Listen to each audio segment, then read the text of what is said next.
All right, what is going on, guys? My name is Logan with West Desert Wheeler, and today we've got one of my brand new cars that I just got put together out here. In a new area that I'm not super familiar with, but I'm a little low on time as the sun just went down, so it's gonna get dark here soon. So I've never driven this thing out here on the rocks, and I'm out here to try and get a feel for it. And I don't particularly know of like the difficult lines for my other cars or anything. I'm just bringing this one out, pointing it at some stuff and seeing how it handles it. So this is a Krazed chassis. I believe it is the Unstuck is what they're called. This is a Sporty. So you guys have seen my MOA car on the channel, where that means motor on axle. This car looks very similar. However, the motor and transmission are mounted in the center chassis, and then it has drive shafts to each axle. These axles are off an old Axial SCX-10 and have been modified. Oh yeah, what a pretty thumbnail we can get right here. Why don't we drive it over here? Yeah, make sure. Perfect, beautiful. So these cars are absolutely wild in what their performance should be. Sorry, I'm trying not to fall off the rocks. The way they've been modified to handle just wild terrain. This one has a deluxe transmission in it, and it has overdrive in the gearing in the differentials. So I'm betting it has underdrive in the rear and overdrive in the front, because I put two Sharpie dots on my tires, and it looks like it has about 25% overdrive. Pretty close to that, might be just a little bit different, a few percent, but it's definitely gonna be pretty close to 25. So I weighed my car without a battery and without a servo. It was 3 pounds, 2 ounces. So I think with a servo and a battery, worst case scenario, we're just under 4 pounds. Yeah. Man, that's not what I wanted to have happen. So in my MOA, I've really enjoyed the high performance of that car. But there are times where the rear tires get jammed up or the front tires get jammed up, and one or the other motors stop rotating, and it will like lock up an axle, so to say. And in times where I don't want that to happen, it's kind of annoying. So this car is a mechanically driven car. It's not going to do that. It's just going to jam all 4 wheels and tires up, basically. So I'm interested to see if I can get MOA similar to MOA performance out of this and run the crazy lines like I want, but have a more mechanical feel that I'm used to in my like class 2 cars. So I'm looking forward to that.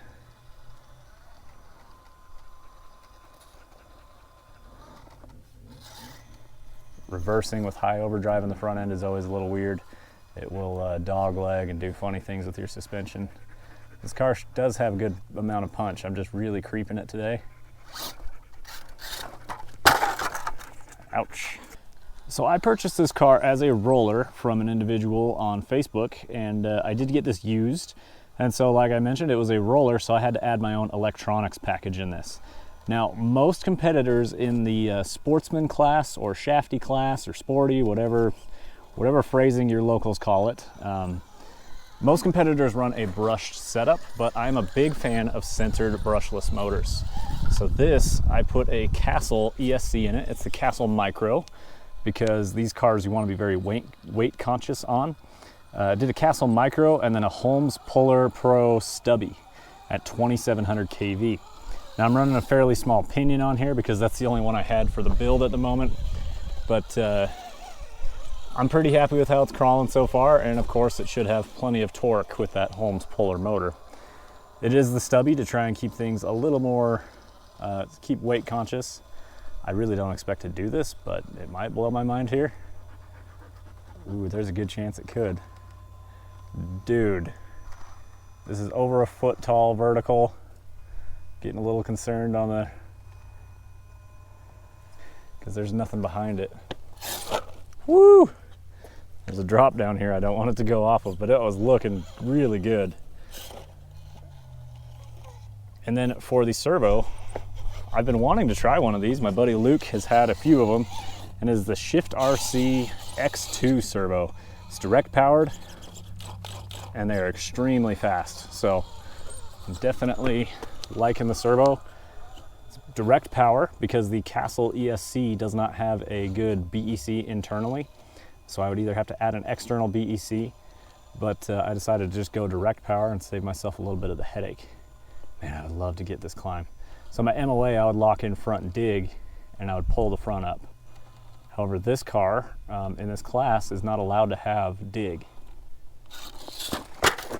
So it's a very simple idea here. I mean, you're just locked in four-wheel drive, and then the rest of it is all out performance. Make this thing handle as much as it possibly can, and you got to have certain length, height, and width body for it. I believe this is an E-Revo body. I didn't really know where I was going off that drop. I'm glad it ended up as good as it did.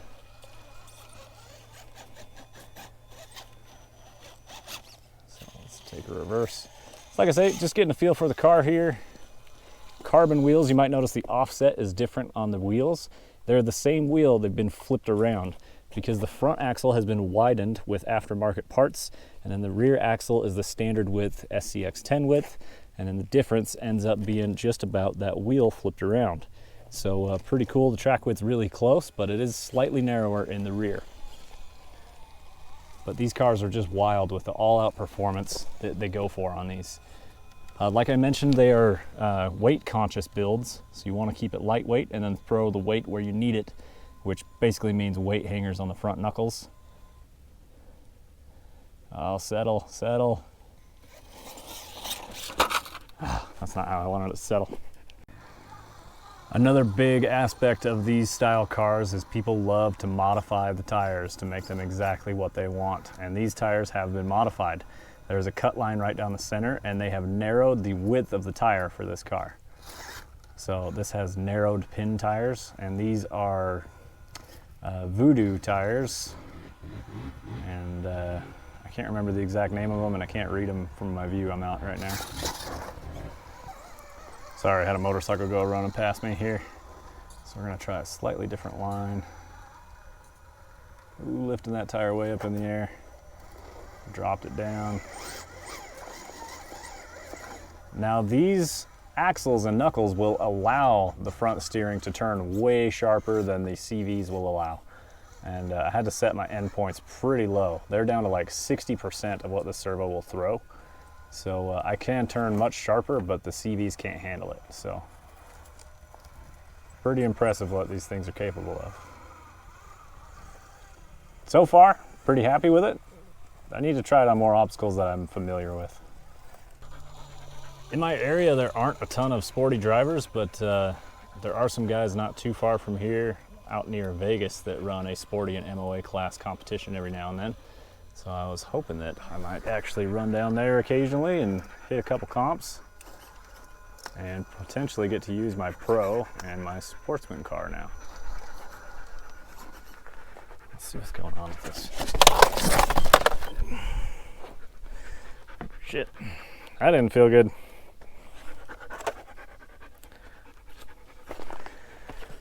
What's going on with this car here?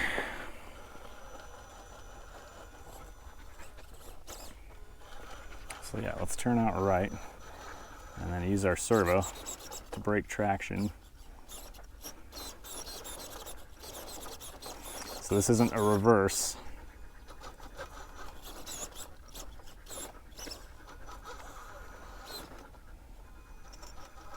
There we go, only traveling forward.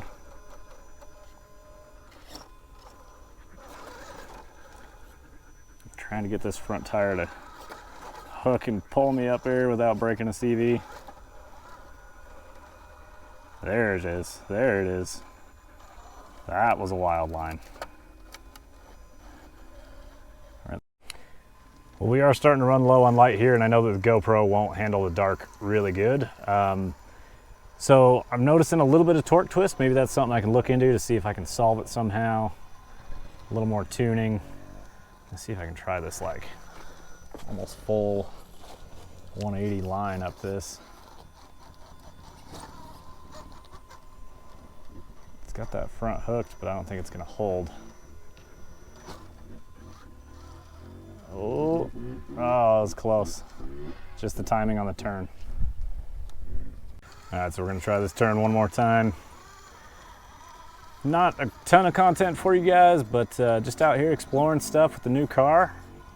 I hope that you learned a little something. If you guys are like an expert in Sporties, definitely drop a comment what your thoughts are on it. I think it's doing pretty good to start.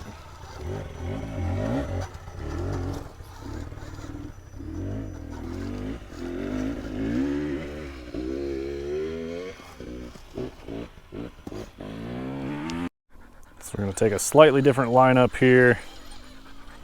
I'm going to swing wider and then try and dart in. I think I want my tires in the same spot. It's just lining up the rear quite a bit differently. Using that steering servo to break the traction as I try and work my way up. That's it.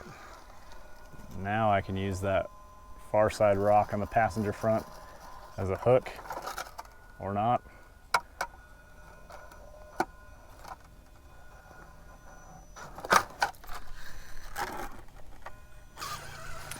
And I brought my MOA with me, and for sure in the future we're going to see an MOA versus Sporty comparison. So if you guys want to see that, it's coming, don't worry.